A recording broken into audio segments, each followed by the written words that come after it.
بسم اللہ الرحمن الرحیم۔ السلام علیکم۔ HR وائس اوور میں خوش آمدید۔ ویڈیو کو شروع کرنے سے پہلے گزارش ہے کہ چینل کو لائک شیئر اینڈ سبسکرائب ضرور کر دیجیے۔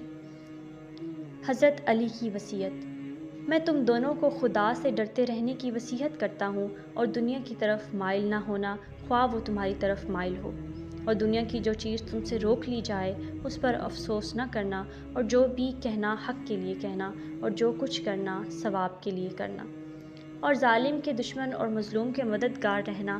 میں تم دونوں کو، اپنی دوسری اولادوں کو، اپنے کنبے کے افراد کو، اور جن لوگوں تک میرا یہ نوشہ پہنچے ان سب کو وصیت کرتا ہوں کہ اللہ سے ڈرتے رہنا اور اپنے امور کو منظم رکھنا اور باہمی تعلقات کو سلجھائے رکھنا، کیونکہ میں نے تمہارے نانا رسول اللہ صلی اللہ علیہ وآلہ وسلم کو فرماتے سنا ہے کہ آپس کی کشیدگیوں کو مٹانا عام نماز روزے سے افضل ہے۔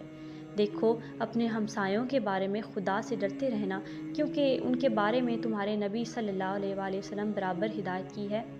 آپ صلی اللہ علیہ وآلہ وسلم ان کے بارے میں اس قدر تاکید فرماتے تھے کہ ہمیں یہ گمان ہونے لگا کہ آپ صلی اللہ علیہ وآلہ وسلم انہیں بھی ورثہ دلائیں گے۔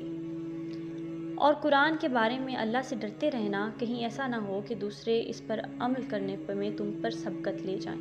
نماز کے بارے میں اللہ سے ڈرنا، کیونکہ وہ تمہارے دین کا ستون ہے، اور اپنے رب کے گھر کے بارے میں خدا سے ڈرتے رہنا، جیتے جی اسے خالی نہ چھوڑنا، کیونکہ اگر یہ خالی چھوڑ دیا گیا تو پھر عذاب سے مہلت نہ پاؤ گے۔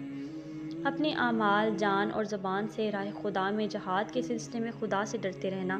تم پر لازم ہے کہ ایک دوسرے سے میل ملاپ رکھنا اور ایک دوسرے کی اعانت کرنا، خبردار ایک دوسرے سے قطع تعلق سے پرہیز کرنا۔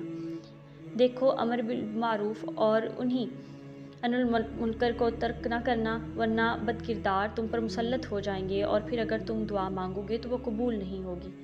اے عبد المطلب کے بیٹو، ایسا نہ ہو کہ تم امیر المومنین قتل ہو گئے کے نعرے لگاتے ہوئے مسلمانوں کے خون سے ہولی کھیلنے لگو۔ دیکھو، میرے بدلے میں صرف میرا قاتل ہی قتل کیا جائے۔ دیکھو، اگر میں اس ضرب سے مر جاؤں تو تم اس ایک ضرب کے بدلے میں اسے ایک ضرب لگانا اور اس شخص کے ہاتھ پیر نہ کاٹنا، کیونکہ میں رسول اللہ صلی اللہ علیہ وآلہ وسلم کو فرماتے سنا ہے کہ خبردار کسی کے ہاتھ پیر نہ کاٹنا، خواہ وہ کاٹنے والا کتا ہی کیوں نہ ہو۔